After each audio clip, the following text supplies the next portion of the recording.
कर्मयोग का विषय और योगारूढ़ पुरुष के लक्षण। श्री भगवानुवाच अनाश्रितः कर्मफलम कार्य कर्म करोति ये स सन्यासी च योगी च न निरग्निर्न चाक्रिय। श्री भगवान बोले, जो पुरुष कर्मफल का आश्रय न लेकर करने योग्य कर्म करता है वो सन्यासी तथा योगी है, और केवल अग्नि का त्याग करने वाला सन्यासी नहीं है तथा केवल क्रियाओं का त्याग करने वाला योगी नहीं है। इस श्लोक में भगवान श्री कृष्ण ने सन्यास और योग की सच्ची परिभाषा दी है। उन्होंने बताया है कि असली सन्यास वो नहीं है जो केवल बाहरी तौर पर दिखाया जाए, जैसे कि अग्निहीन रहना या किसी प्रकार की गतिविधि न करना। वास्तविक सन्यास और योग वह है जिसमें व्यक्ति अपने कर्मों के फल की चिंता किए बिना निरंतर अपने कर्तव्यों का पालन करता है। इसका मतलब ये है कि व्यक्ति को निष्काम भाव से कर्म करना चाहिए, अर्थात कर्म करने के बाद उसके फल की कोई अपेक्षा नहीं करनी चाहिए। ऐसा व्यक्ति जो बिना किसी फल की इच्छा के कर्म करता है वही सच्चा योगी और सन्यासी कहलाने का अधिकारी है। यहाँ भगवान कृष्ण कर्म योग का महत्व बताना चाहते हैं, जहाँ व्यक्ति कर्म करते हुए भी आत्म साक्षात्कार की दिशा में अग्रसर हो सकता है। भगवान श्री कृष्ण का ये उपदेश कर्म योग के महत्व को समझाता है और ये बताता है कि सन्यास और योग का सही अर्थ क्या है। ये केवल कर्मों से विरक्ति नहीं बल्कि निष्काम भाव से कर्म करना है। ये सन्यासमिति प्राहुर्योगत विद्धि पांडव न ह्यसन्निस्त संकल्पो योगी भवति कश्चन। हे अर्जुन, जिसको सन्यास गीता अध्याय 3 श्लोक 3 की टिप्पणी में इसका खुलासा अर्थ लिखा है, ऐसा कहते हैं, उसी को तू योग गीता अध्याय 3 श्लोक 3 की टिप्पणी में इसका खुलासा अर्थ लिखा है जान, क्योंकि संकल्पों का त्याग न करने वाला कोई भी पुरुष योगी नहीं होता। इस श्लोक में भगवान श्री कृष्ण अर्जुन को समझा रहे हैं कि सच्चा सन्यास और योग दोनों ही एक ही साधना के दो पहलू हैं। जो व्यक्ति अपने मन के संकल्पों और इच्छाओं का त्याग कर देता है वही असल में सन्यासी और योगी कहलाने का अधिकारी होता है। यहाँ संकल्प का मतलब मन की इच्छाओं और भोगों की लालसा से है। सन्यास का अर्थ है भौतिक वस्तुओं और इंद्रियों के सुख से दूरी बनाना, लेकिन ये मात्र बाहरी रूप से नहीं होना चाहिए। असली सन्यास मन के स्तर पर होता है, जहाँ व्यक्ति अपने मन की इच्छाओं को नियंत्रित कर लेता है। योग का भी यही अर्थ है, मन और इंद्रियों का संयम और आत्मा से एकात्मकता की प्राप्ति। इसलिए जो व्यक्ति मन की इच्छाओं का त्याग नहीं कर पाता वो न तो सच्चा सन्यासी हो सकता है न ही योगी। मन को एकाग्र करके परमात्मा से जुड़ना ही योग का सच्चा स्वरूप है और यही सन्यास की भी परिभाषा है। इस प्रकार भगवान श्री कृष्ण अर्जुन को ये बता रहे हैं कि योग और सन्यास में कोई भिन्नता नहीं है। सन्यास वस्तुतः योग का ही एक रूप है। जो व्यक्ति मन के संकल्पों को त्याग देता है वही सच्चा योगी बन सकता है। आरुरुक्षोर मुनेर्योगन कर्म कारण मुच्यते योगारूढ़स्य तस्यैव क्षमा कारण मुच्यते। योग में आरूढ़ होने की इच्छा वाले मनशील पुरुष के लिए योग की प्राप्ति में निष्काम भाव से कर्म करना ही हेतु कहा जाता है, और योगारूढ़ हो जाने पर उस योगारूढ़ पुरुष का जो सर्व संकल्पों का अभाव है वही कल्याण में हेतु कहा जाता है। इस श्लोक में श्री कृष्ण दो प्रकार के साधकों के लिए मार्गदर्शन देते हैं, जो योग की साधना की शुरुआत कर रहे हैं और जो पहले से ही योग में स्थिर हो चुके हैं। आरुरुक्षो का अर्थ है वो जो योग में आरूढ़ होना चाहता है, यानी जो योग की साधना की शुरुआत करना चाहता है। ऐसे साधक के लिए कर्मयोग का पालन करना महत्वपूर्ण है। इसका अर्थ ये है कि प्रारंभिक साधक को निस्वार्थ भाव से अपने कर्तव्यों का पालन करना चाहिए। कर्म योग के माध्यम से साधक अपने मन को शुद्ध करता है और उसे योग के उच्च स्तरों के लिए तैयार करता है। योगारूढ़ का अर्थ है वो जो पहले से ही योग में स्थिर हो चुका है, यानी जिसने पहले ही ध्यान और आत्म संयम में निपुणता प्राप्त कर ली है। ऐसे साधक के लिए शम मन की शांति का अभ्यास करना महत्वपूर्ण है। इसका अर्थ यह है कि उसे बाहरी गतिविधियों से हटकर अपने मन को शांत करना चाहिए और ध्यान में स्थिर रहना चाहिए। यहाँ शम का तात्पर्य आत्म संयम और मन की स्थिरता से है। इस श्लोक में भगवान श्री कृष्ण ये स्पष्ट करते हैं कि योग के प्रारंभिक चरण में व्यक्ति को कर्म के माध्यम से योग की साधना करनी चाहिए, जबकि उन्नत अवस्था में पहुंचे हुए साधक के लिए मन की शांति और ध्यान ही साधना का मुख्य कारण होना चाहिए। इस प्रकार योग की यात्रा में कर्म और शम दोनों का महत्वपूर्ण स्थान है और इन्हें साधक की अवस्था के अनुसार अपनाना चाहिए। यदा ही नेन्द्रियार्थेषु न कर्म स्वनुषदश्ते सर्वसंकल्प सन्यासी योगारूढ़ स्तदोच्यते। जिस काल में न तो इंद्रियों के भोगों में और न कर्मों में ही आसक्त होता है, उस काल में सर्व संकल्पों का त्यागी पुरुष योगारूढ़ कहा जाता है। इस श्लोक में भगवान श्री कृष्ण अर्जुन को ये बता रहे हैं कि योग में उन्नति करने के लिए मनुष्य को अपने इंद्रियों के विषयों और कर्मों में आसक्ति नहीं रखनी चाहिए। यदा ही नेन्द्रियार्थेषु न कर्म स्वनुषदते का अर्थ है कि जब कोई व्यक्ति इंद्रियों के विषयों जैसे स्वाद, गंध, स्पर्श आदि में या अपने कर्मों जैसे भौतिक कार्यों, सामाजिक उत्तरदायित्वों आदि में आसक्त नहीं होता है। सर्वसंकल्प सन्यासी का मतलब है कि वो व्यक्ति जो सभी प्रकार के संकल्पों, इच्छाओं और कामनाओं को त्याग चुका है। इस प्रकार जब कोई व्यक्ति इंद्रियों के विषयों और कर्मों से मुक्त होकर सभी प्रकार के संकल्पों और इच्छाओं का त्याग कर देता है, तब उसे योगारूढ़ कहा जाता है, अर्थात वो व्यक्ति जिसने योग में उच्च स्थिति प्राप्त कर ली है। इस श्लोक में इस बात पर जोर दिया गया है कि योग की उच्च अवस्था प्राप्त करने के लिए बाहरी भौतिक सुखों और कर्मों में लिप्तता से मुक्त होना आवश्यक है। मन और इंद्रियों पर नियंत्रण रखते हुए संकल्पों का त्याग करके एक योगी ध्यानियों की उच्चतम अवस्था में पहुंच सकता है। आत्मोद्धार के लिए प्रेरणा और भगवत प्राप्त पुरुष के लक्षण। उद्धरेदात्मनात्माना नात्मानमवसादयेत्। आत्मैव ह्यात्मनो बंधुरात्मैव रिपुरात्मना। अपने द्वारा अपना संसार समुद्र से उद्धार करे और अपने को अधोगति में न डाले, क्योंकि ये मनुष्य आप ही तो अपना मित्र है और आप ही अपना शत्रु है। इस श्लोक में भगवान श्री कृष्ण अर्जुन को आत्म संयम और आत्म विकास की महत्ता के बारे में बता रहे हैं। यहाँ आत्मा का तात्पर्य हमारे भीतर की आत्म शक्ति या चेतना से है। उद्धरेदात्मनात्माना का अर्थ है व्यक्ति को अपने मन और बुद्धि द्वारा स्वयं का उद्धार करना चाहिए। इसका अर्थ यह है कि मनुष्य को अपने जीवन के उत्थान के लिए अपने ही प्रयासों पर निर्भर रहना चाहिए। उसे अपनी क्षमता, योग्यता और संकल्प के बल पर खुद को आगे बढ़ाना चाहिए। नात्मानमवसादयेत् का अर्थ है मनुष्य को कभी भी अपने को गिराना या नीचा नहीं दिखाना चाहिए। उसे आत्मनिंदा से बचना चाहिए और आत्मसम्मान को बनाए रखना चाहिए। आत्मैव ह्यात्मनो बंधुः, इसका मतलब है कि स्वयं की चेतना, ज्ञान और आत्मानुशासन से ही मनुष्य का सच्चा मित्र बनता है। जब हम अपने मन और इंद्रियों पर नियंत्रण रखते हैं, तब हम अपने सबसे बड़े मित्र होते हैं। आत्मैव रिपुरात्मना, इसका अर्थ है कि जब मनुष्य अपने मन और इंद्रियों के नियंत्रण से बाहर होता है, तब वही उसका सबसे बड़ा शत्रु बन जाता है।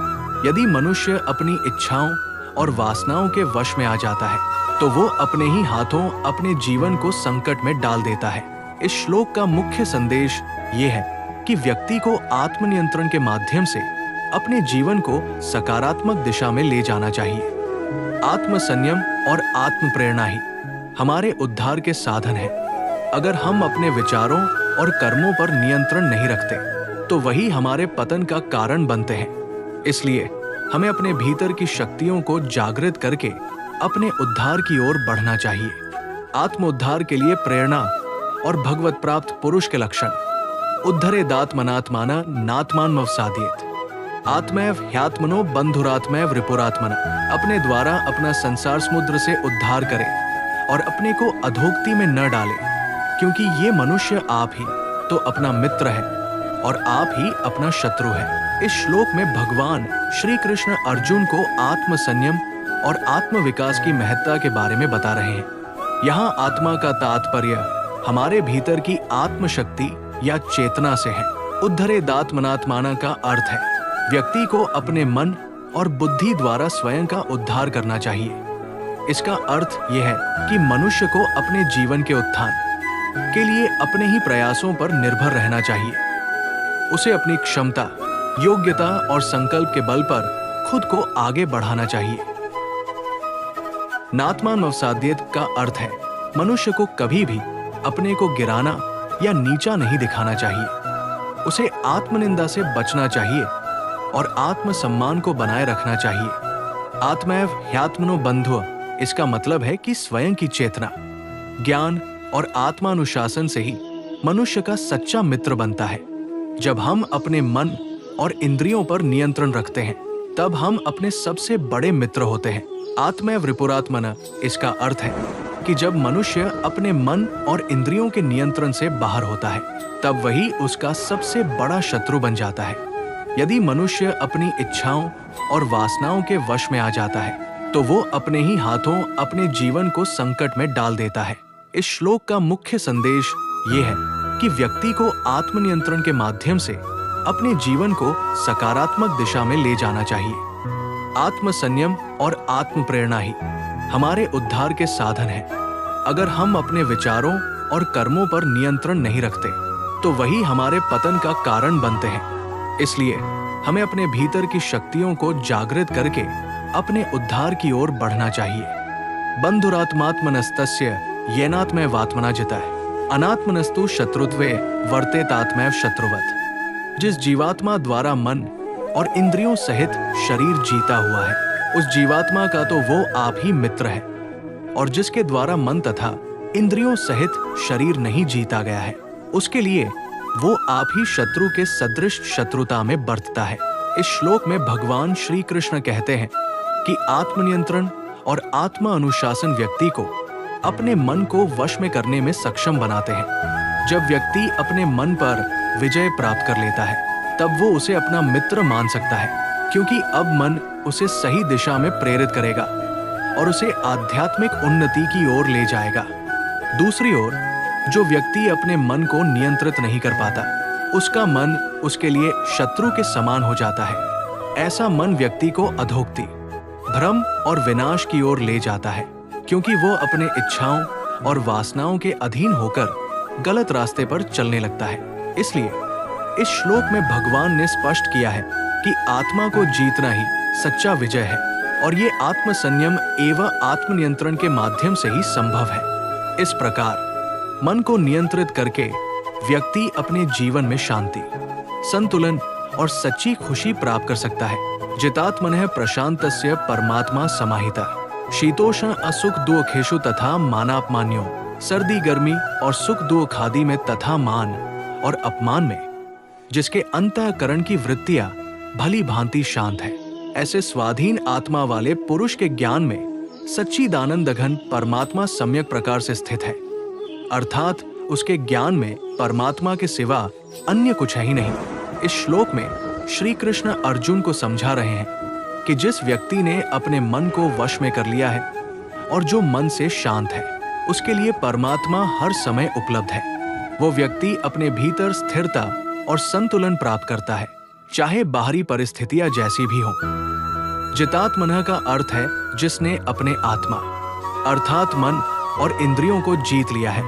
इसका मतलब है कि वो व्यक्ति अपने मन की इच्छाओं और विकारों पर नियंत्रण पा चुका है। प्रशांतस्य से तात्पर्य है शांति प्राप्त कर लेने वाले व्यक्ति से।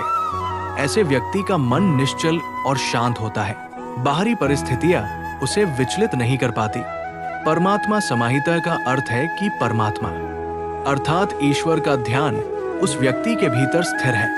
ऐसे व्यक्ति के लिए ईश्वर सदैव उसके हृदय में वास करते हैं। शीतोष्ण असुख दुखेषु के माध्यम से ये बताया गया है कि वो व्यक्ति ठंड और गर्मी, सुख और दुख सभी में समान रहता है। वो बाहरी परिवर्तनों से प्रभावित नहीं होता।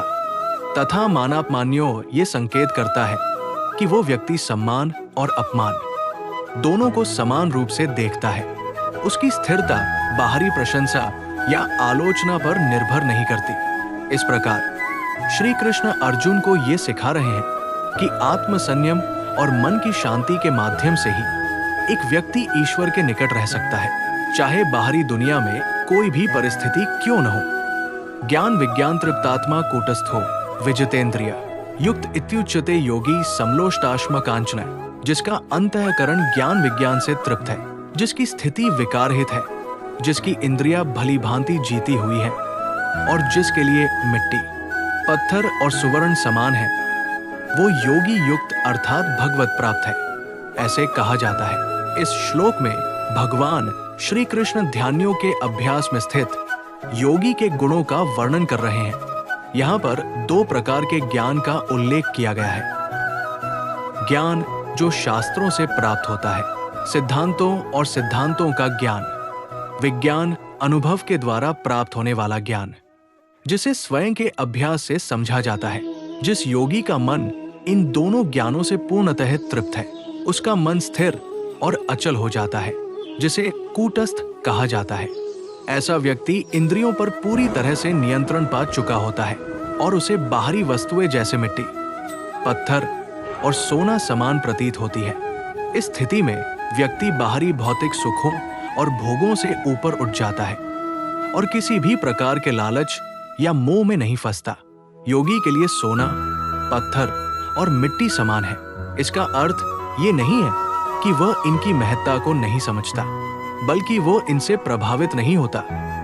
उसके लिए बाहरी वस्तुओं की कोई विशेष महत्ता नहीं रह जाती, क्योंकि उसने आत्मज्ञान प्राप्त कर लिया है। इस प्रकार का योगी सच में युक्त कहलाता है, जो स्वयं के साथ और ईश्वर के साथ जुड़ा हुआ है। इस प्रकार इस श्लोक में भगवान ने एक आदर्श योगी के लक्षण बताए हैं, जो इंद्रियों पर विजय प्राप्त करके ज्ञान और विज्ञान से संतुष्ट होकर स्थिर चित्त और संबुद्धि वाला होता है। सुहृन् मित्रार्युदासीन मध्यस्थद वेश्य बंधुषु साधुष्वपि च पापेषु संबुद्धिर विशिष्यते। सुहृद स्वार्थ रहित, सबका हित करने वाला, मित्र वैरी, उदासीन पक्षपात रहित, मध्यस्थ दोनों ओर की भलाई चाहने वाला, द्वेष्य और बंधुगणों में, धर्मात्माओं में और पापियों में भी समान भाव रखने वाला अत्यंत श्रेष्ठ है। इस श्लोक में भगवान श्री कृष्ण बताते हैं कि सच्चे योगी की पहचान क्या होती है। वे कहते हैं कि एक सच्चा योगी अपने मन में सभी के प्रति समान दृष्टिकोण रखता है, चाहे वो सच्चा मित्र हो, शत्रु हो, उदासीन हो, पक्षपाती हो, घृणा करने वाला हो या फिर कोई प्रियजन हो।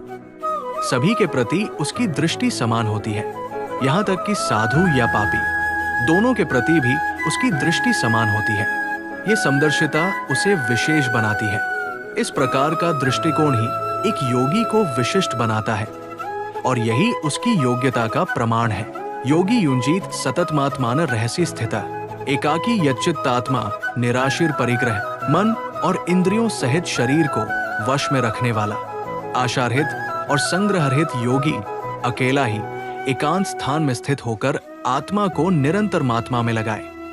इस श्लोक में भगवान श्री कृष्ण ध्यानियों की प्रैक्टिस के लिए योगी के आदर्श स्थान और मानसिक स्थिति का वर्णन करते हैं। वे कहते हैं कि योगी को हमेशा अपने मन को स्थिर रखने के लिए एकांत में रहना चाहिए, उसे एकाकी रहना चाहिए और अपने मन और आत्मा को संयमित रखना चाहिए। उसे निराशा और आसक्ति से मुक्त रहना चाहिए और किसी भी प्रकार के संग्रह या संपत्ति की इच्छा नहीं करनी चाहिए। इस प्रकार की अवस्था में रहकर ही योगी अपने आत्म ध्यान में संलग्न रह सकता है और आत्मज्ञान की प्राप्ति कर सकता है। विस्तार से ध्यान योग का विषय। शुचो देशे प्रतिष्ठाप्य स्थिरमा सन्मात्मना नात्युच्छरित नातिनीचन चैलाजिन कुशोत्तरम। शुद्ध भूमि में जिसके ऊपर क्रमशः कुशा, मृगछाला और वस्त्र बिछे हैं, जो न बहुत ऊंचा है और न बहुत नीचा, ऐसे अपने आसन को स्थिर स्थापन करके। इस श्लोक में भगवान श्री कृष्ण ने ध्यानियों के अभ्यास के लिए एक उपयुक्त स्थान और आसन का वर्णन किया है। वे कहते हैं कि योगी को एक शुद्ध और पवित्र स्थान पर अपना आसन स्थापित करना चाहिए। ये आसन स्थिर होना चाहिए, न तो बहुत ऊंचा और न ही बहुत नीचा होना चाहिए। आसन के लिए चादर, मृगचर्म और कुशा घास का उपयोग किया जाना चाहिए, जिससे आसन को स्थिरता और पवित्रता मिलती है।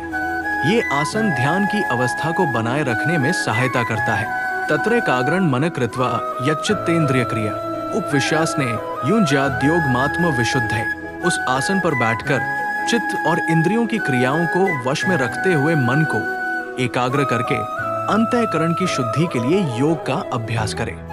श्लोक में ध्यान की विधि के बारे में बताया गया है। जब योगी एक शुद्ध स्थान पर अपने आसन पर बैठता है, तब उसे अपने मन को एकाग्र करना चाहिए। मन और इंद्रियों की क्रियाओं को नियंत्रित करते हुए उसे अपने चित्त को संयमित रखना चाहिए। इस प्रकार आसन में स्थिर होकर योगी को अपने आत्मा की शुद्धि के लिए ध्यान का अभ्यास करना चाहिए। ये ध्यान आत्मा की शुद्धि और उच्चतर आत्मिक स्थिति प्राप्त करने के लिए किया जाता है। इन श्लोकों में भगवान श्री कृष्ण ने ध्यान की तैयारी और विधि को स्पष्ट रूप से समझाया है, जिससे साधक आत्मशुद्धि की दिशा में आगे बढ़ सके। तत्रैकाग्रं मन कृत्वा यच्चित्तेन्द्रिय क्रिया, उपविश्वास ने युंज्याद्योगमात्म विशुद्धे, उस आसन पर बैठकर चित्त और इंद्रियों की क्रियाओं को वश में रखते हुए मन को एकाग्र करके अंतःकरण की शुद्धि के लिए योग का अभ्यास करें। श्लोक में ध्यान की विधि के बारे में बताया गया है। जब योगी एक शुद्ध स्थान पर अपने आसन पर बैठता है, तब उसे अपने मन को एकाग्र करना चाहिए। मन और इंद्रियों की क्रियाओं को नियंत्रित करते हुए उसे अपने चित्त को संयमित रखना चाहिए। इस प्रकार आसन में स्थिर होकर योगी को अपने आत्मा की शुद्धि के लिए ध्यान का अभ्यास करना चाहिए। यह ध्यान आत्मा की शुद्धि और उच्चतर आत्मिक स्थिति प्राप्त करने के लिए किया जाता है। इन श्लोकों में भगवान श्री कृष्ण ने ध्यान की तैयारी और विधि को स्पष्ट रूप से समझाया है, जिससे साधक आत्मशुद्धि की दिशा में आगे बढ़ सके। समय कायशिरोग्रीव धार्य नचल स्थिर संप्रेक्ष्य नासिकाग्र स्व दिशश्चान्वलोक्यन, काया सिर और गले को समान एवं अचल धारण करके और स्थिर होकर अपनी नासिका के अग्रभाग पर दृष्टि जमाकर अन्य दिशाओं को न देखता हुआ। इस श्लोक में योग की स्थिति को समझाया गया है। यहाँ बताया गया है कि ध्यान की स्थिति में योगी को अपने शरीर, सिर और ग्रीवा, गर्दन को स्थिर और एक सीध में रखना चाहिए। इसका मतलब है कि शरीर को स्थिर और ध्यान केंद्रित स्थिति में रखना चाहिए, ताकि ध्यान की प्रक्रिया में कोई विघ्न न आए। योगी को अपनी नाक के अग्रभाग, नासिकाग्र पर ध्यान केंद्रित करना चाहिए और दिशाओं को न देखे, अर्थात अन्य वस्तुओं की ओर ध्यान न दे। इस प्रकार एकाग्रता और स्थिरता का अभ्यास करके ध्यान की स्थिति में पहुंचा जा सकता है। प्रशांतात्मा विगत भीर ब्रह्मचार्य व्रते स्थित मन संयम्य मच्चित्तो युक्त आसीत मत्पर। ब्रह्मचारी के व्रत में स्थित, भय रहित तथा भली भांति शांत अंतःकरण वाला सावधान योगी मन को रोककर मुझ में चित्त वाला और मेरे परायण होकर स्थित हुए। इस श्लोक में यह वर्णित किया गया है कि एक योगी को किस प्रकार की मानसिक स्थिति में होना चाहिए। योगी का मन शांत और भयमुक्त होना चाहिए। वो ब्रह्मचर्य, संयम का पालन करते हुए आत्मा की शांति की स्थिति में होना चाहिए। ध्यान करते समय योगी को अपने मन को पूरी तरह से संयमित करना चाहिए और उसे भगवान या ध्यान के उद्देश्य पर केंद्रित रखना चाहिए। इस अवस्था में वो पूर्ण समर्पण और एकाग्रता के साथ ध्यान की स्थिति में बैठा होता है। इस प्रकार की स्थिति से ही योगी को आत्मज्ञान और ध्यान की सफलता प्राप्त होती है। युंजनेव सदात्मानं योगी नियतमानस शांति निर्वाण परमा मत्संस्थाम धी गच्छति। वश में किए हुए मन वाला योगी इस प्रकार आत्मा को निरंतर मुझ परमेश्वर के स्वरूप में लगाता हुआ मुझ में रहने वाली परमानंद की पराकाष्ठारूप शांति को प्राप्त होता है। इस श्लोक में ध्यान योगी के उस स्थिति का वर्णन किया गया है जब वह अपनी आत्मा को स्थिरता और शांति के साथ ध्यान में लगाता है। यहाँ सदात्मानम का अर्थ है आत्मा की स्थिरता और शांति को हमेशा बनाए रखना। एक योगी जो निरंतर ध्यान करता है और जिसका मन पूरी तरह से नियंत्रित और स्थिर होता है, वो मन की गहराइयों में जाकर आत्मा की वास्तविकता को पहचानता है। नियतमानस का अर्थ है कि ध्यान करने वाला योगी का मन पूरी तरह से नियत और संलग्न होता है, अर्थात वो मानसिक रूप से पूरी तरह से एकाग्र और स्थिर रहता है। जब योगी इस स्थिति को प्राप्त करता है तो उसे शांति निर्वाण परमा प्राप्त होती है, जो कि पूर्ण शांति और मोक्ष का प्रतीक है। ये शांति उस परिपूर्णता की ओर ले जाती है जहां योगी स्वयं को ईश्वर के साथ एकत्व की स्थिति में अनुभव करता है और सभी सांसारिक बंधनों से मुक्त हो जाता है। सार्थः इस श्लोक में यह कहा गया है कि निरंतर और स्थिर ध्यान से और आत्मा में एकाग्रता से एक योगी परम शांति और निर्वाण की अवस्था को प्राप्त करता है।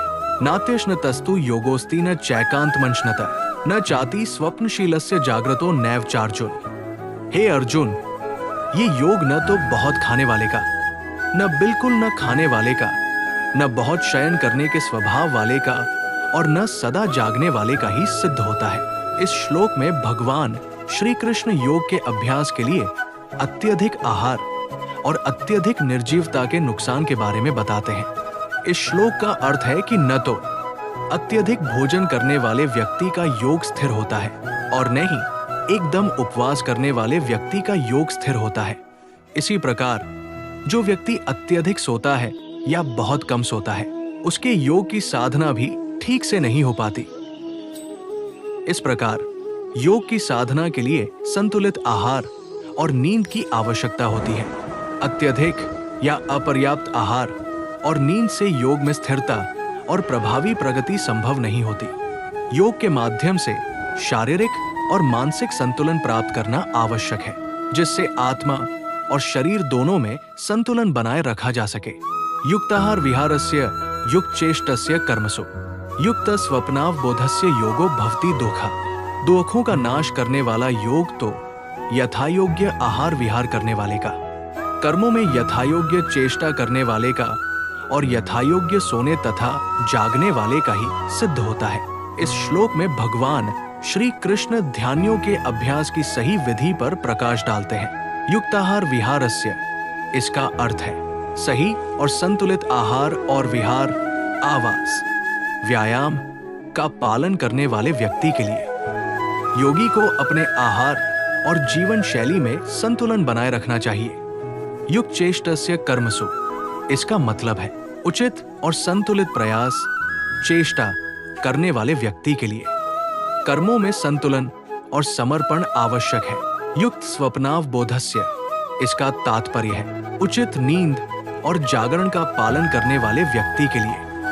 नींद और जागरण की स्थिति में भी संतुलन बनाए रखना चाहिए। इन सभी बिंदुओं को ध्यान में रखते हुए योगी को एक संतुलित और अनुशासित जीवन जीना चाहिए। ये ध्यानियों के अभ्यास के लिए आवश्यक है कि व्यक्ति अपने आहार, व्यायाम, कार्य और नींद में संतुलन बनाए रखे।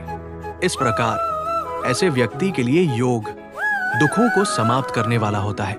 इस श्लोक में भगवान श्री कृष्ण ये स्पष्ट करते हैं कि योगी का ध्यान और साधना तभी सफल होती है जब वो अपने जीवन में संतुलन और अनुशासन बनाए रखे। यदा विनियत चित्तमात्मन्ये वावतिष्ठते नियस्पृह सर्वकामेभ्यो युक्त इत्युच्यते तदा। अत्यंत वश में किया हुआ चित्त जिस काल में परमात्मा में ही भली भांति स्थित हो जाता है, उस काल में संपूर्ण भोगों से स्पृहारहित पुरुष योगयुक्त है, ऐसा कहा जाता है। इस श्लोक में भगवान श्री कृष्ण ध्यानियों की गहराइयों को समझाते हैं। इस श्लोक में बताया गया है कि जब किसी व्यक्ति का मन पूरी तरह से नियंत्रित और स्थिर हो जाता है और वह अपनी आत्मा में ही तल्लीन रहता है, तब वो युक्त यानी साधक कहलाता है। विनियत चित्तम, विनियमित मन, इसका अर्थ है कि व्यक्ति का मन पूर्ण रूप से संयमित और नियंत्रित हो गया है। ऐसा व्यक्ति हर प्रकार की बाहरी इच्छाओं और आकर्षणों से मुक्त हो जाता है और उसकी मानसिक स्थिति आत्मनियंत्रण की अवस्था में रहती है। आत्मन्येव अवतिष्ठते, आत्मा में स्थिरता। जब व्यक्ति का मन पूरी तरह से आत्मा में स्थित रहता है, तब वो अपने स्वयं के अंदर की शांति और संतुलन को महसूस करता है। यहाँ आत्मा का अर्थ है स्वयं की गहरी वास्तविक पहचान, जो सच्चे अस्तित्व की अनुभूति है। निष्पृह सर्वकामेभ्य, सभी इच्छाओं से मुक्त एक साधक ऐसा व्यक्ति होता है जो सभी बाहरी इच्छाओं और वासनाओं से मुक्त होता है। उसकी आत्मा में एक प्रकार की पूर्ण संतोष की स्थिति होती है जो उसे संसारिक इच्छाओं से परे रखती है।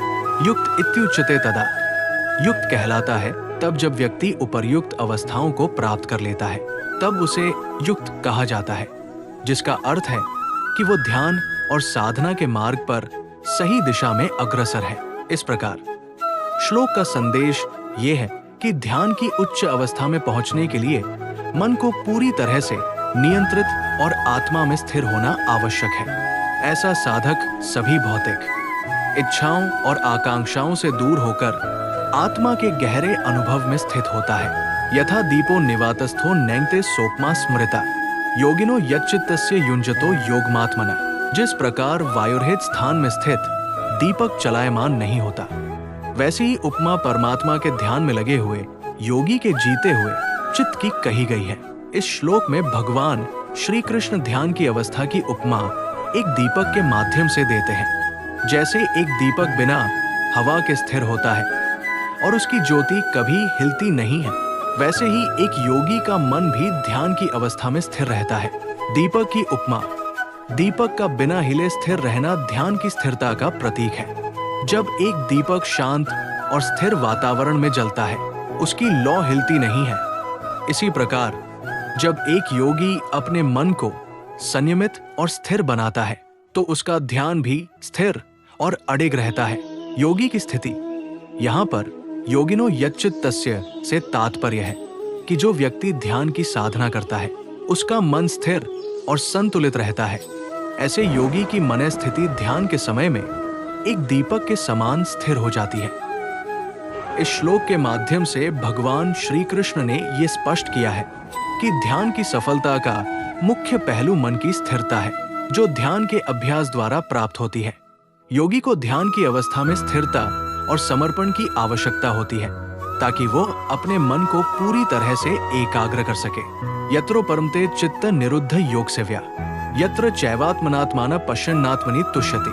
योग के अभ्यास से निरुद्ध चित्त जिस अवस्था में उपराम हो जाता है और जिस अवस्था में परमात्मा के ध्यान से शुद्ध हुई सूक्ष्म बुद्धि द्वारा परमात्मा को साक्षात करता हुआ सच्चिदानंद घन परमात्मा में ही संतुष्ट रहता है। श्लोक 20, जहाँ चित्त पूरी तरह से स्थिर और नियंत्रित होता है और व्यक्ति अपनी आत्मा को आत्मा में देखता है और आत्म संतोष प्राप्त करता है।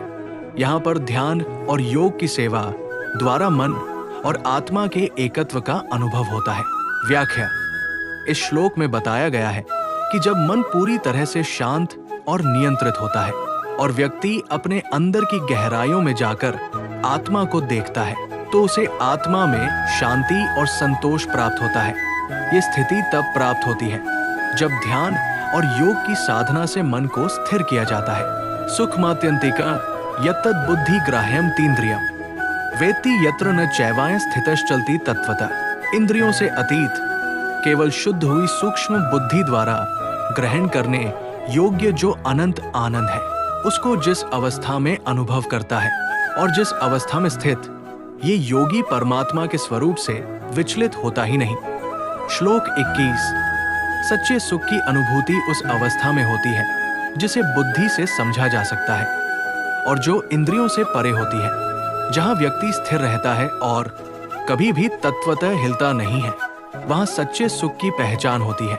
व्याख्या: इस श्लोक में कहा गया है कि असली सुख वह है जिसे बुद्धि के माध्यम से समझा जा सकता है और जो इंद्रियों के अनुभव से परे होता है। जब व्यक्ति तत्वतः स्थिर होता है और किसी भी बाहरी परिस्थितियों से प्रभावित नहीं होता तो वो सुख की सच्ची अनुभूति होती है। यह लब्ध्वा चाप्र लाभम मन्यते नाधिकततः यस्मिन् स्थितो न दुःखेन गुरुणापि विचाल्यते।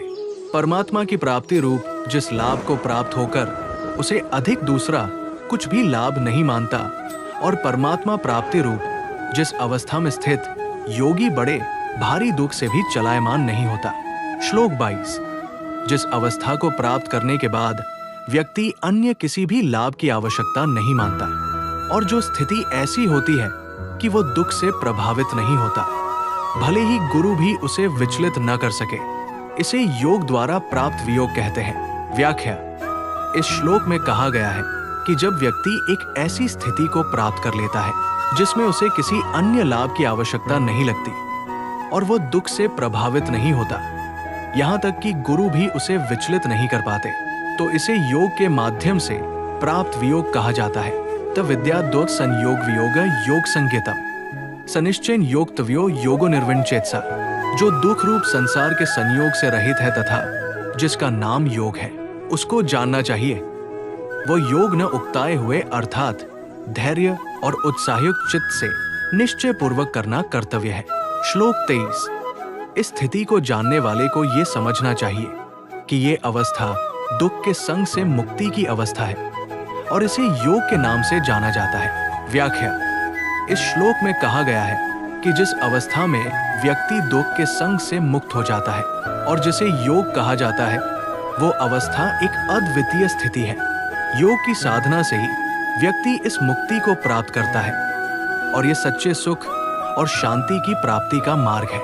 संकल्प प्रभवान कामास त्यक्त्वा सर्वान शेषतः मन से वेन्द्रिय ग्राम विनियम्य समन्ततः। संकल्प से उत्पन्न होने वाली संपूर्ण कामनाओं को नियशेष रूप से त्याग कर और मन द्वारा इंद्रियों के समुदाय को सभी ओर से भली भांति रोककर। इस श्लोक में भगवान श्री कृष्ण योग के अभ्यास की विधि और उसके प्रभाव को स्पष्ट कर रहे हैं। सनिश्चयन योक्तव्यो योगो निर्विण्चेत्सा। यहाँ भगवान श्री कृष्ण कह रहे हैं कि योग को पूर्ण निष्ठा और दृढ़ संकल्प के साथ अपनाना चाहिए। ये एक ऐसी साधना है जिसे निरंतरता और संकल्प के साथ किया जाना चाहिए, तभी इसका पूरा लाभ प्राप्त हो सकता है। संकल्प प्रभवान कामास त्यक्त्वा सर्वान शेषतः। साधक को सभी प्रकार की इच्छाओं और कामनाओं को त्याग देना चाहिए। संकल्प और इच्छाओं का मन पर प्रभाव होता है, इसलिए इन्हें छोड़कर एकाग्रता से ध्यान लगाना आवश्यक है। मन से वेन्द्रिय ग्राम विनियम्य समन्ततः। साधक को अपनी इंद्रियों और मन को नियंत्रित करना चाहिए। मन और इंद्रियों के समूह को सभी दिशाओं से नियंत्रण में लाना योग की महत्वपूर्ण प्रक्रिया है, ताकि ध्यान की गहराई में स्थिरता बनी रहे। संक्षेप में, इस श्लोक में ध्यानियों के माध्यम से आत्मा के शुद्धिकरण और मन की एकाग्रता को प्राप्त करने के लिए आवश्यक विधियों की चर्चा की गई है। यहाँ बतलाया गया है कि योग का अभ्यास केवल संकल्प और निष्ठा से ही सफल होता है और इसके लिए मन और इंद्रियों को पूरी तरह नियंत्रित करना आवश्यक है। शनैः शनैरुपरमेत् बुद्धया धृति गृहीत्या आत्मसंस्थ मन कृत्वा न किंचित भी चिंतेत। क्रम से अभ्यास करता हुआ उपरति को प्राप्त हो तथा धैर्य युक्त बुद्धि द्वारा मन को परमात्मा में स्थित करके परमात्मा के सिवा और कुछ भी चिंतन न करे। इस श्लोक में भगवान श्री कृष्ण ध्यानियों के अभ्यास के विषय में निर्देश दे रहे हैं। वे बताते हैं कि व्यक्ति को ध्यान के समय धीरे धीरे अपनी सोच को स्थिर करना चाहिए।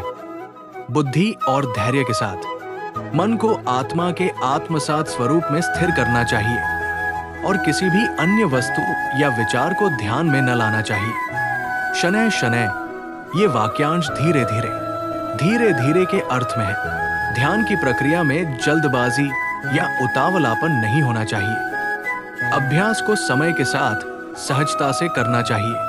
उपरमेत् बुद्धया धृति गृहीत्या। ध्यान करते समय बुद्धि और धैर्य के साथ अपनी मानसिक स्थिति को स्थिर करना चाहिए। ये दर्शाता है कि ध्यान का अभ्यास स्थिरता और आत्मनियंत्रण के साथ करना चाहिए। आत्मसंस्थ मन कृत्वा। अपने मन को आत्मा के स्वरूप में स्थिर करने का निर्देश है। इसका मतलब है कि व्यक्ति को ध्यान के दौरान अपने मन को आत्मा की वास्तविकता पर केंद्रित करना चाहिए, न कि बाहरी विचारों या संवेदनाओं पर। न किंचित भी चिंतित। ध्यान के समय किसी भी बाहरी विचार या चिंता को ध्यान में नहीं लाना चाहिए। पूरी तरह से ध्यान की वस्तु पर ध्यान केंद्रित रखना चाहिए और किसी भी अन्य विचार को न आने दे। इस श्लोक का उद्देश्य ध्यान की सही विधि और आवश्यक मानसिक स्थिति को स्पष्ट करना है, जिससे कि साधक अपने ध्यान को स्थिर और सफल बना सके। यतो निश्चरति मनश्चंचलम स्थिरम ततस्ततो नियम्येदात्मन्ये वशनयेत्। ये स्थिर न रहने वाला और चंचल मन जिस शब्दादि विषय के निमित्त से संसार में विचरता है, उस विषय से रोककर यानी हटाकर इसे बार बार परमात्मा में ही निरुद्ध करे। इस श्लोक में भगवान श्री कृष्ण ध्यानियों के अभ्यास के दौरान मन की प्रवृत्तियों को नियंत्रित करने की प्रक्रिया को समझा रहे हैं। यहाँ वे ध्यान की अवस्था में मन की चंचलता और अस्थिरता को नियंत्रित करने के बारे में बात कर रहे हैं। श्लोक का अर्थ यतो यतो निश्चलति मनशर चंचलम स्थिरम। जब जब मन ध्यान के दौरान चंचल हो जाता है और स्थिरता से हट जाता है, तब तब यह संकेत होता है कि मन अपनी चंचलता और अशांति की ओर प्रवृत्त हो रहा है। ततस्ततो नियम्यदात्मन्ये वशनयेत। ऐसे समय में साधक को चाहिए कि वो अपने मन को पुनः नियंत्रित करे और उसे आत्मा के वश में लाने का प्रयास करे। इसका मतलब है कि ध्यान के अभ्यास में मन की दिशा और ध्यान केंद्रित करने के लिए उसे बार बार नियंत्रण में लाना पड़ता है। ध्यान योग में मन का चंचल होना एक सामान्य समस्या है, जिसे साधक को समझना और उसे नियंत्रित करना सीखना पड़ता है। जब भी मन अपनी स्थिरता खोता है और इधर-उधर भटकता है, साधक को यह ध्यान रखना चाहिए कि उसे पुनः अपने लक्ष्य की ओर लाया जाए। ये प्रक्रिया निरंतर अभ्यास और धैर्य की मांग करती है। हर बार जब मन भटकता है, साधक को उसे आत्मा के प्रति जागरूकता और समर्पण की ओर लाना चाहिए, ताकि ध्यान की स्थिति में स्थिरता बनी रहे। प्रशांत मनस हेनम योगिन सुखमुत्तमम उपैति शांतर्जस ब्रह्मभूतम कलमशम। क्योंकि जिसका मन भली प्रकार शांत है, जो पाप से रहित है और जिसका रजोगुण शांत हो गया है, ऐसे इस सच्चिदानंद घन ब्रह्मा के साथ एक ही भाव हुए योगी को उत्तम आनंद प्राप्त होता है।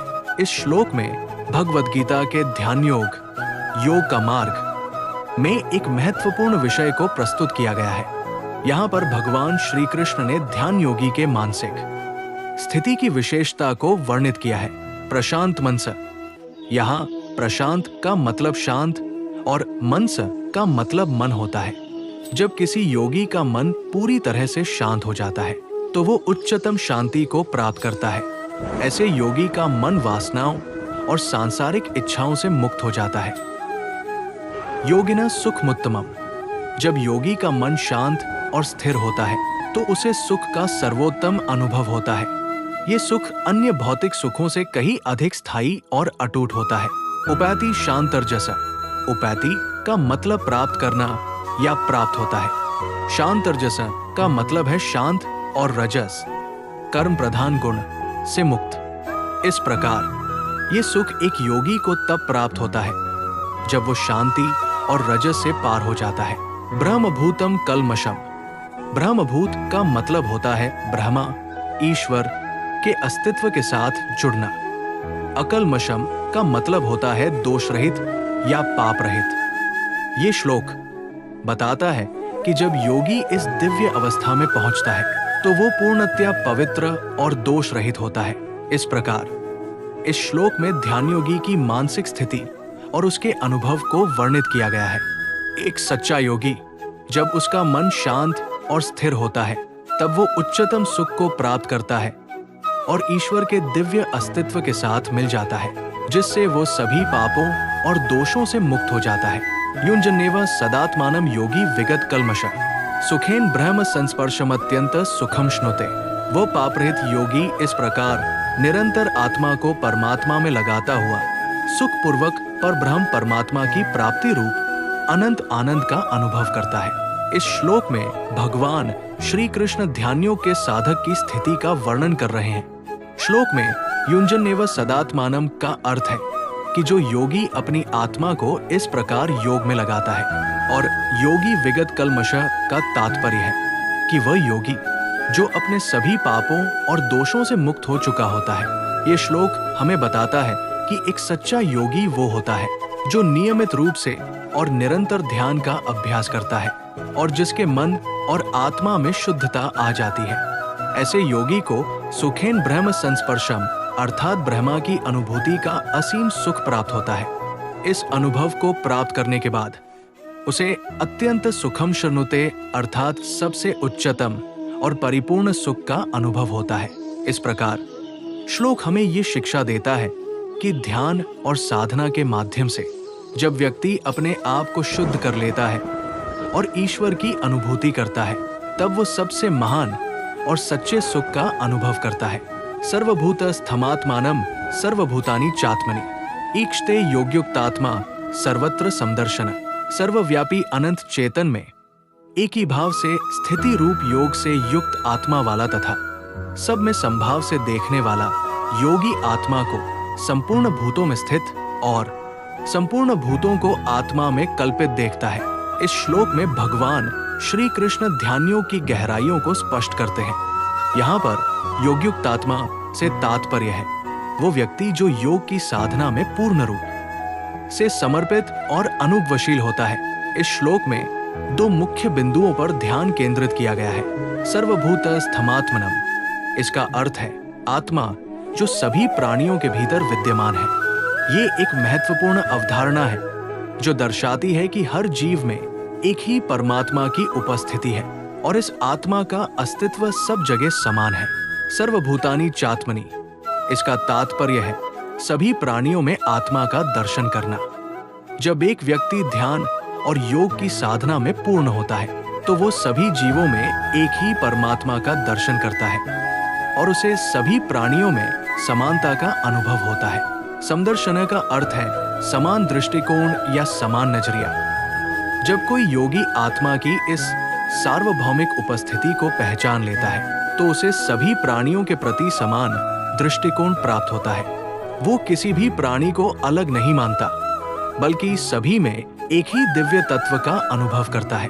सारांश में इस श्लोक में ध्यान योगी के उस दिव्य अनुभव की बात की गई है जब वो सभी प्राणियों में समान आत्मा की उपस्थिति को पहचानता है और उसे सभी में एकता का अनुभव होता है। ये स्थिति एक आदर्श योगी की होती है जो हर जीव और वस्तु में समानता और दिव्यता को देखता है। यो मा पश्यति सर्वत्र सर्वंच मयि पश्यति तस्याह न प्रणश्यामि स च मे न प्रणश्यति। जो पुरुष संपूर्ण भूतों में सबके आत्मरूप मुझ वासुदेव को ही व्यापक देखता है और संपूर्ण भूतों को मुझ वासुदेव के अंतर्गत गीता अध्याय 9 श्लोक 6 में देखना चाहिए। देखता है उसके लिए मैं अदृश्य नहीं होता और वो मेरे लिए अदृश्य नहीं होता। इस श्लोक में भगवान श्री कृष्ण ध्यानियों के महत्व को स्पष्ट करते हैं। वे कहते हैं कि जो व्यक्ति हर स्थान पर और हर वस्तु में मुझको देखता है और जो मुझ में सब कुछ देखता है वो व्यक्ति अज्ञानी नहीं होता बल्कि वो पूरी तरह से ज्ञान प्राप्त कर चुका होता है। इस प्रकार मैं उस व्यक्ति को कभी खोता नहीं हूं और वह भी मुझसे कभी खोता नहीं है। इस श्लोक की व्याख्या इस प्रकार की जा सकती है। सर्वत्र भगवान की उपस्थिति का अनुभव। जो व्यक्ति हर स्थान और हर वस्तु में भगवान की उपस्थिति को महसूस करता है वो वास्तव में भगवान के सत्य स्वरूप को समझता है। वो व्यक्ति हर चीज में भगवान का दर्शन करता है, न कि केवल विशेष स्थानों या परिस्थितियों में भगवान और भक्त के बीच संबंध। भगवान बताते हैं कि जब कोई भक्त इस प्रकार की दृष्टि रखता है तो भगवान और भक्त के बीच संबंध स्थायी और अटूट हो जाता है। ऐसे भक्त के लिए भगवान कभी भी दूर नहीं होते और भगवान भी इस भक्त को कभी भी खोते नहीं हैं।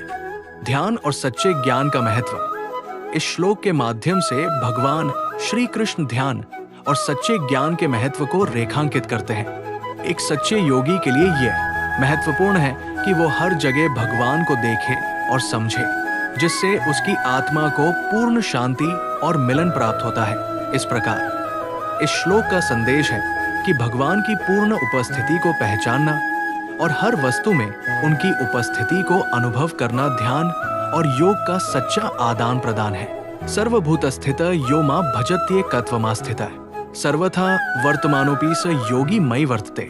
जो पुरुष एक ही भाव में स्थित होकर संपूर्ण भूतों में आत्मरूप से स्थित मुझ सच्चिदानंद घन वासुदेव को भजता है वो योगी सब प्रकार से बरतता हुआ भी मुझ में ही बरतता है। इस श्लोक में भगवान श्री कृष्ण ने ध्यानियों के योगी की विशेषता का वर्णन किया है। श्लोक में भगवान कहते हैं कि जो व्यक्ति सर्वभूत स्थित यानी सभी प्राणियों में समाहित मेरे स्वरूप को भजता है और एकत्व की स्थिति में रहता है वो हर स्थिति में योगी होता है और मुझ में स्थित रहता है। एक सर्वभूत स्थित यो मां, इसका तात्पर्य है कि जो व्यक्ति सभी प्राणियों में अर्थात संपूर्ण सृष्टि में मेरे दिव्य स्वरूप को देखता है और समझता है वो एक सच्चा भक्त है। 2 भजत्ये कत्वमास्थितः, इसका मतलब है कि जो व्यक्ति इस सच्चाई को समझते हुए एकत्व की स्थिति में रहता है, अर्थात वो भिन्नता और विभाजन को पार करके एकता की अनुभूति करता है, वो सच्चे योगी की पहचान करता है। 3. सर्वथा वर्तमानोपि। इसका तात्पर्य है कि चाहे वो किसी भी स्थिति में या कहीं भी हो, उसका योग और भक्ति एक समान रहती है। 4. संयोगी मई वर्ते। अंत में भगवान श्री कृष्ण कहते हैं कि ऐसा योगी जो हर स्थिति में मेरे साथ स्थित रहता है और समर्पण की भावना से भरा रहता है, वास्तव में मुझ में ही रहता है। इस श्लोक से ये सिद्ध होता है कि सच्चे योगी की पहचान इस बात से होती है कि वो हर स्थिति में और हर प्राणी में भगवान के दिव्य स्वरूप को देखता है और उसी एकत्व की स्थिति में रहता है। ये श्लोक ध्यान और भक्ति के माध्यम से एकता की भावना को प्रकट करता है और योगी की वास्तविक स्थिति को स्पष्ट करता है। आत्मोपमेन सर्वत्र समपश्यति योर्जुन सुखन व यदि व दुखन से योगी परमो मत। हे अर्जुन, जो योगी अपनी भांति जैसे मनुष्य अपने मस्तक, हाथ, पैर और गुदादी के साथ ब्राह्मण, क्षत्रिय, शूद्र और म्लेच्छादि को कासा बर्ताव करता हुआ भी उनमें आत्मभाव अर्थात अपनापन समान होने से सुख और दुख को समान ही देखता है, वैसे ही सब भूतों में देखना अपनी भांति सम देखना है। संपूर्ण भूतों में सम देखता है और सुख अथवा दुख को भी सब में सम देखता है। वो योगी परम श्रेष्ठ माना गया है। इस श्लोक में भगवान श्री कृष्ण अर्जुन को ये सिखा रहे हैं कि जो व्यक्ति आत्मा को आत्मा के समान देखता है, वो समत्व की दृष्टि रखता है, वो हर स्थिति में समान भाव रखता है, चाहे सुख हो या दुख, सभी को समान दृष्टि से देखता है। इस प्रकार वो व्यक्ति योग में सिद्ध हो जाता है और उसे योगी कहा जाता है। आत्मोपमेन शब्द से तात्पर्य है कि जैसे हम अपने ही अनुभव के आधार पर दूसरों की स्थिति को समझने का प्रयास करते हैं, उसी तरह जो व्यक्ति अपने भीतर की स्थिति को जानता है और अन्य सभी की स्थिति को उसी दृष्टिकोण से देखता है, वो सच्चा योगी होता है। इस श्लोक के माध्यम से भगवान कृष्ण ये स्पष्ट करते हैं कि योग की सबसे ऊंची स्थिति वह है जिसमें मनुष्य सभी भौतिक सुख दुख को समान रूप से देखता है और आत्मा की सततता को समझता है। इस प्रकार योगी की पहचान उसकी इस समदृष्टि में निहित है।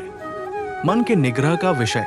अर्जुन उवाच यो ये योगस्त्वया प्रोक्तः साम्येन मधुसूदन एतस्याह न पश्यामि चंचलत्वात् स्थिति स्थिराम। अर्जुन बोले हैं मधुसूदन, जो ये योग आपने संभाव से कहा है, मन के चंचल होने से मैं इसकी नित्य स्थिति को नहीं देखता हूं। इस श्लोक में अर्जुन भगवान श्री कृष्ण से प्रश्न करते हैं कि जो ध्यान योग आपने हमें बताया है, उसमें स्थिरता और समता की स्थिति कैसी होती है। अर्जुन ये व्यक्त कर रहे हैं कि वे इस योग की स्थिरता को देख नहीं पा रहे हैं क्योंकि उनका मन बहुत चंचल और अस्थिर है। अर्जुन के मन की चंचलता और उसकी अस्थिरता की स्थिति को स्पष्ट करते हुए वे ये सवाल कर रहे हैं कि ध्यानियों की वास्तविक स्थिति को प्राप्त करना उनके लिए संभव कैसे हो सकता है। वे भगवान से ये जानना चाहते हैं कि इस ध्यान योग में स्थिरता प्राप्त करने के लिए क्या उपाय किए जा सकते हैं और इसके अभ्यास से जुड़ी कठिनाइयों को कैसे पार किया जा सकता है।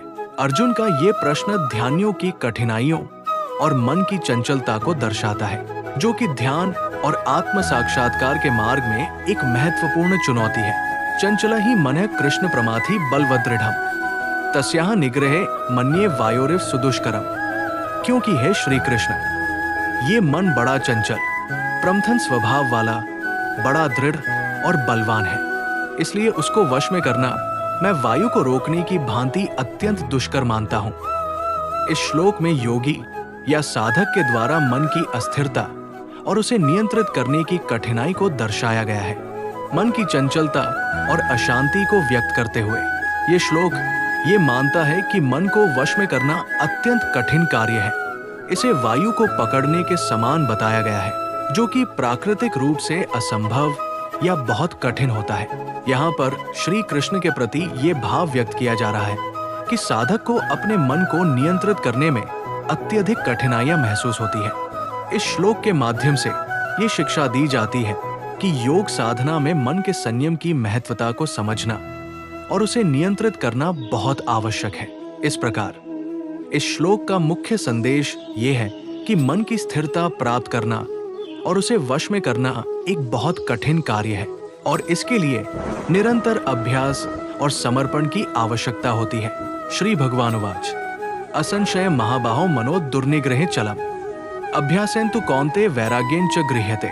श्री भगवान बोले हैं महाबाहो, निसंदेह मन चंचल और कठिनता से वश में होने वाला है, परंतु हे कुंती पुत्र अर्जुन, ये अभ्यास गीता अध्याय 12 श्लोक 9 की टिप्पणी में इसका विस्तार देखना चाहिए और वैराग्य से वश में होता है। मन की चंचलता, भगवान श्री कृष्ण बताते हैं कि मन की स्वाभाविक चंचलता और अशांति को नियंत्रण में रखना बहुत कठिन है।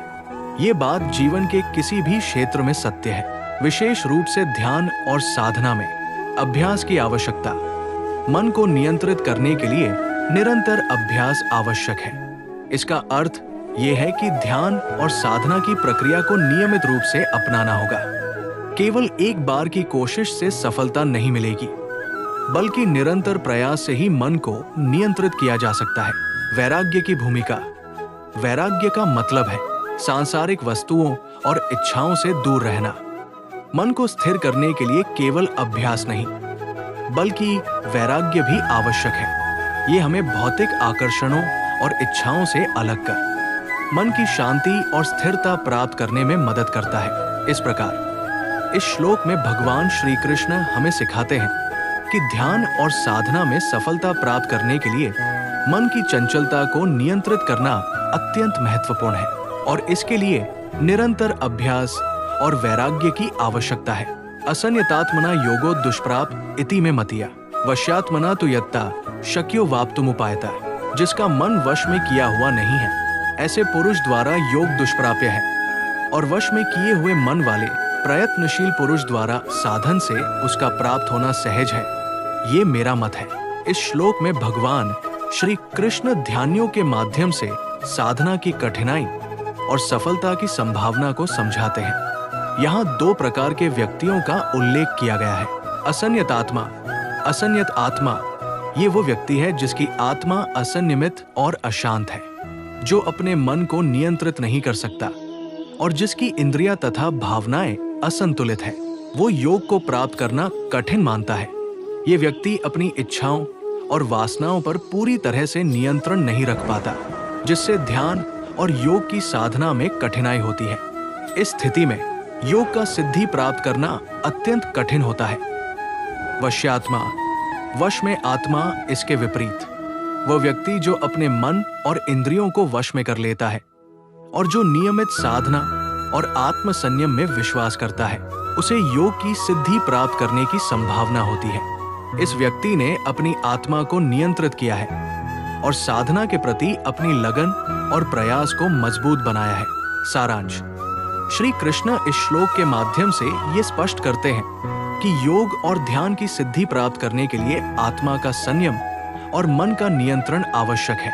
जिनके मन और इंद्रियां असंतुलित होती है, उनके लिए योग कठिन होता है, जबकि संयमित और नियंत्रित आत्मा वाले व्यक्ति के लिए योग की सिद्धि संभव है। योग भ्रष्ट पुरुष की गति का विषय और ध्यान योगी की महिमा।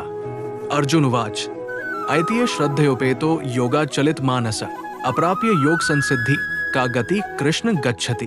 अर्जुन बोले हैं श्री कृष्ण, जो योग में श्रद्धा रखने वाला है किंतु संयमी नहीं है, इस कारण जिसका मन अंतकाल में योग से विचलित हो गया है, ऐसा साधक योग की सिद्धि को अर्थात भगवत साक्षात्कार को न प्राप्त होकर किस गति को प्राप्त होता। इस श्लोक में अर्जुन ने ये सवाल उठाया है कि अगर कोई व्यक्ति अपनी पूरी श्रद्धा और विश्वास के साथ योग का अभ्यास करता है लेकिन सफल नहीं हो पाता, तो उसकी स्थिति क्या होगी।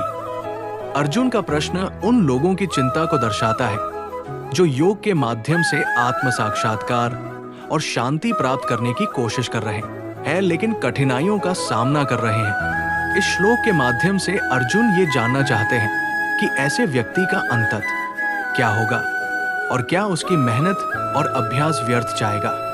कच्चिन्नोभ्य विभ्रष्टश्चिन्ना भ्रमेव नश्यति अप्रतिष्ठो महाबाहो विमूढ़ो ब्रह्मणे पथि। हे महाबाहो, क्या वो भगवत प्राप्ति के मार्ग में मोहित और आश्रय रहित पुरुष छिन्न भिन्न बादल की भांति दोनों ओर से भ्रष्ट होकर नष्ट तो नहीं हो जाता? इस श्लोक में भगवान श्री कृष्ण अर्जुन से प्रश्न करते हैं कि ध्यान और साधना के मार्ग पर चलने वाले व्यक्ति के साथ क्या होता है यदि वह इस मार्ग पर पूरी तरह से स्थापित नहीं हो पाता है। क्या वह व्यक्ति उसी तरह खो जाता है जैसे कि एक चांद के बिना आकाश में तैरती चांदनी के बिना खोई हुई चांदनी की तरह होता है? ये श्लोक ध्यानियों के अभ्यास की कठिनाइयों और उसके संभावित परिणामों को दर्शाता है। भगवान श्री कृष्ण ये स्पष्ट करना चाहते हैं कि अगर कोई साधक इस मार्ग में सफल नहीं हो पाता है तो उसकी स्थिति ऐसी नहीं होती कि वो पूरी तरह से निराश हो जाए। वो व्यक्ति कभी भी पूरी तरह से खोया हुआ नहीं होता। उसकी प्रगति और प्रयास उसके लिए भविष्य में लाभकारी हो सकते हैं। यहाँ पर यह भी संकेत है कि ध्यानियों का मार्ग कठिन हो सकता है, लेकिन उस मार्ग पर चलने का प्रयास स्वयं में महत्वपूर्ण है और असफलता के बावजूद भी व्यक्ति का आध्यात्मिक लाभ होता है।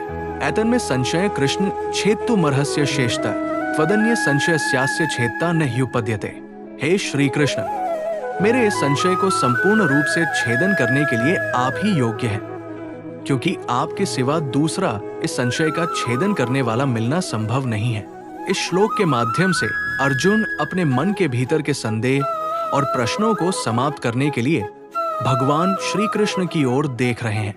उनका मानना है कि श्री कृष्ण ही एकमात्र ऐसे देवता है जो उनके मन में उठ रहे संदेहों को पूरी तरह से समाप्त कर सकते हैं।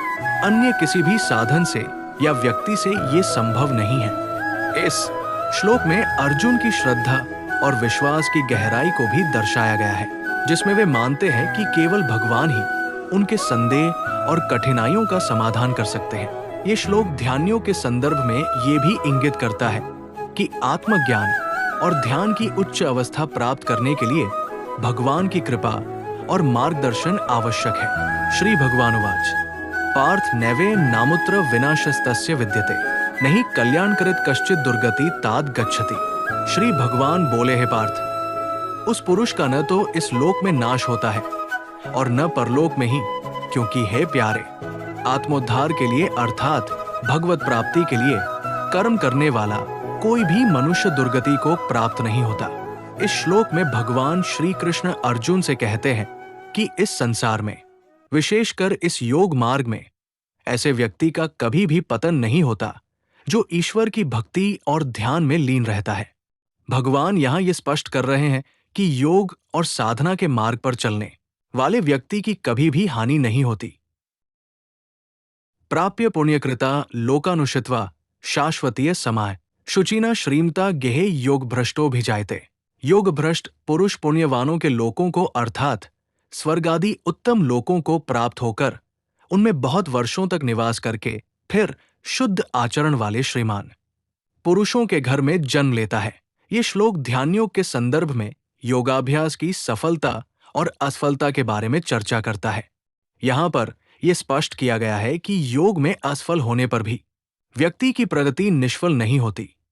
एक व्यक्ति जो योग के मार्ग में संघर्ष करता है और असफल होता है, उसे ऐसे पुण्यात्माओं की दुनिया प्राप्त होती है जिन्होंने अपने अच्छे कर्मों से उच्च लोकों का अनुभव किया है। इस श्लोक के माध्यम से ये सिखाया गया है कि योग की साधना और उसकी कठिनाइयां व्यर्थ नहीं जाती।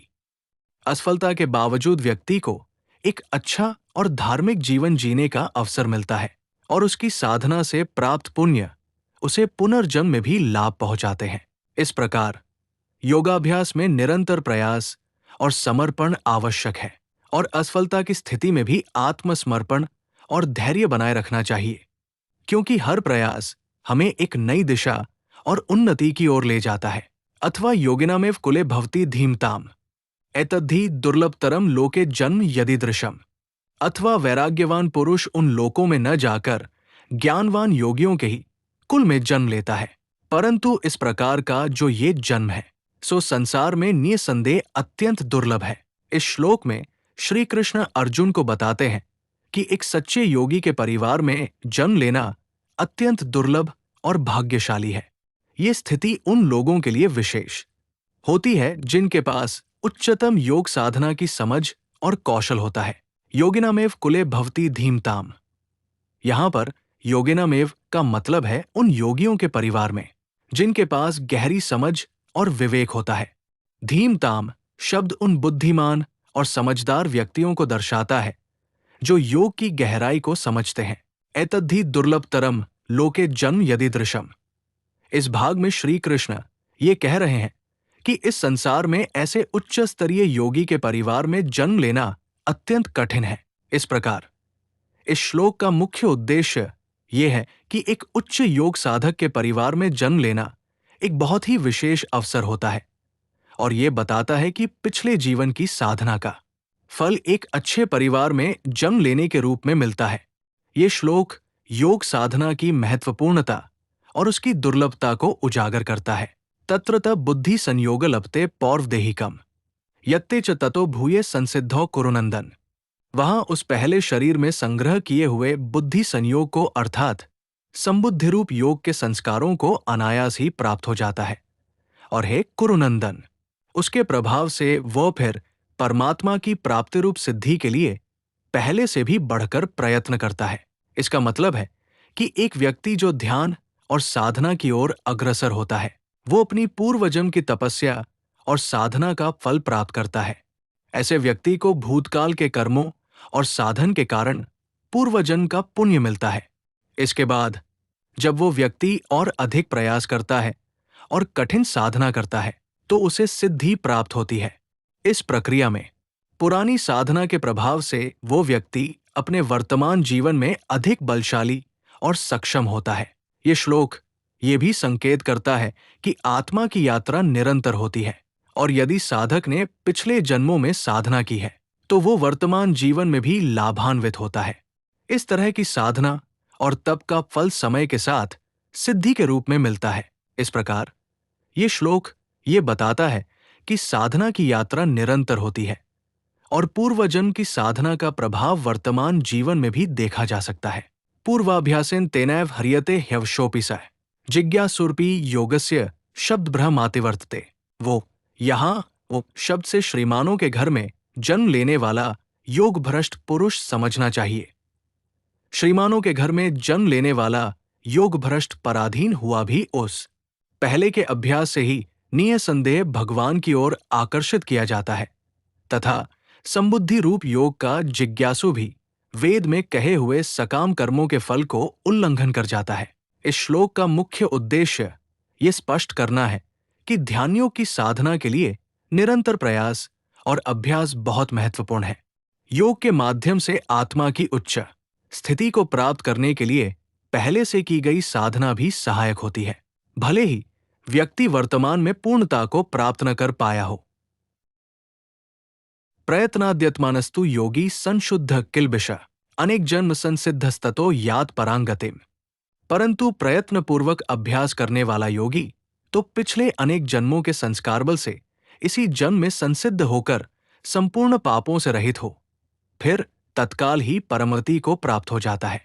इस श्लोक में भगवान श्री कृष्ण अर्जुन को बता रहे हैं कि वह योगी जो पूरी निष्ठा और प्रयत्न के साथ अपने योग साधना में निरंतर लगा रहता है उसके जीवन के पाप और दोष धीरे धीरे नष्ट हो जाते हैं। ऐसा योगी जिसने कई जन्मों में साधना की है और पूर्ण सिद्धि प्राप्त की है अंततः परम गति को प्राप्त करता है। ये श्लोक ये संकेत देता है कि आध्यात्मिक साधना और योग के मार्ग पर चलने वाले व्यक्ति को धैर्य और निरंतरता की आवश्यकता होती है। एक योगी जो सच्चे मन से और निरंतर प्रयास करता है वो अपने कर्मों के बंधनों से मुक्त हो जाता है। इसके साथ ही भगवान बताते हैं कि ये यात्रा सिर्फ एक जीवन की नहीं है बल्कि कई जन्मों की साधना का फल होती है। इस श्लोक में परम गति से तात्पर्य मोक्ष से है जो मानव जीवन का अंतिम लक्ष्य है। ये मोक्ष की प्राप्ति तब होती है जब व्यक्ति जन्म और मृत्यु के चक्र से मुक्त हो जाता है और उसे आत्मा की सर्वोच्च स्थिति का अनुभव होता है। इसलिए भगवान श्री कृष्ण इस श्लोक में अर्जुन को ये समझा रहे हैं कि योग साधना का मार्ग कठिन और लंबा हो सकता है लेकिन लगातार प्रयास और साधना से योगी अपने सभी पापों से शुद्ध होकर अंततः मोक्ष को प्राप्त करता है। तपस्विभ्योधिको योगी ज्ञानिभ्योऽपि मतोऽधिकः कर्मिभिश्चाधिको योगी तस्माद्योगी भवार्जुन। योगी तपस्वियों से श्रेष्ठ है, शास्त्र ज्ञानियों से भी श्रेष्ठ माना गया है, और सकाम कर्म करने वालों से भी योगी श्रेष्ठ है। इससे है अर्जुन, तू योगी हो।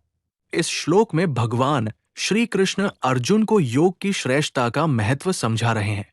श्री कृष्ण कहते हैं कि एक योगी तपस्वियों से श्रेष्ठ है और ज्ञानियों से भी श्रेष्ठ माना गया है। इसी प्रकार जो व्यक्ति केवल कर्म करता है, उस कर्मयोगी से भी योगी अधिक श्रेष्ठ होता है। इसलिए हे अर्जुन, तू योगी बन। तपस्विभ्योधिको योगी। यहां भगवान बताते हैं कि योगी जो ध्यान और योग के माध्यम से आत्म साक्षात्कार की अवस्था को प्राप्त करता है, वो तपस्वियों जो कठिन तपस्या करते हैं से भी श्रेष्ठ होता है। तपस्या आत्मशुद्धि के लिए होती है, लेकिन योग आत्म साक्षात्कार की ओर ले जाता है, इसलिए ये अधिक महत्वपूर्ण है। तस्माद् योगी भवार्जुन। श्री कृष्ण अर्जुन को निर्देश देते हैं कि वो योगी बने, क्योंकि योग ही आत्मा के साक्षात्कार का सबसे प्रभावी मार्ग है। इस श्लोक में योग की महिमा का वर्णन किया गया है, जिससे ये स्पष्ट होता है कि योग साधना आत्मा के विकास और परमात्मा से मिलन का सबसे श्रेष्ठ मार्ग है। योगिनांपि सर्वेषां मद्तेनांतरात्मना श्रद्धावान भजते यो मासमे युक्ततमो मतः। संपूर्ण योगियों में भी जो श्रद्धावान योगी मुझ में लगे हुए अंतरात्मा से मुझको निरंतर भजता है, वो योगी मुझे परम श्रेष्ठ मान्य है। ओम तत्सदिति श्रीमद्भगवद्गीतासूपनिषत्सु ब्रह्म विद्याया योगशास्त्रे श्री कृष्णार्जुन संवादे आत्मसंयम योगो नाम षष्ठोऽध्याय। ये श्लोक भगवद्गीता के अध्याय 6 ध्यान योग का अंतिम श्लोक है। इस श्लोक में श्री कृष्ण ये स्पष्ट करते हैं कि योग के सभी प्रकारों में भक्ति योग सर्वोच्च है। यहाँ योग का तात्पर्य केवल शारीरिक क्रियाओं से नहीं है, बल्कि मन, बुद्धि और आत्मा को परमात्मा के साथ जोड़ने से है। भगवान श्री कृष्ण के अनुसार जो योगी श्रद्धा और विश्वास के साथ अपने अंतर्मन को पूरी तरह से भगवान में लीन करता है और निरंतर उनकी भक्ति में तल्लीन रहता है, वही सर्वश्रेष्ठ योगी है। यहाँ अंतरात्मा का तात्पर्य उस व्यक्ति की आंतरिक स्थिति से है, जिसमें वो स्वयं को भगवान के साथ एकीकृत अनुभव करता है। श्रद्धा का यहाँ महत्वपूर्ण स्थान है। बिना श्रद्धा के कोई भी साधना फलदायी नहीं हो सकती। भगवान के प्रति गहरी श्रद्धा और विश्वास के साथ की गई भक्ति ही वो साधन है, जिसके द्वारा योगी भगवान से एकाकार हो जाता है और उन्हें अपने अंतर्मन में धारण करता है।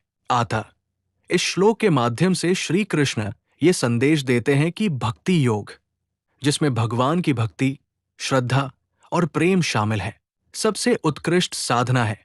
यही साधना एक साधक को सर्वोत्तम योगी बनाती है। इस श्लोक का सार यही है कि परमात्मा के प्रति समर्पण, श्रद्धा और प्रेम से की गई भक्ति योग का सर्वोच्च रूप है, और ऐसा व्यक्ति ही भगवान के निकटतम होता है।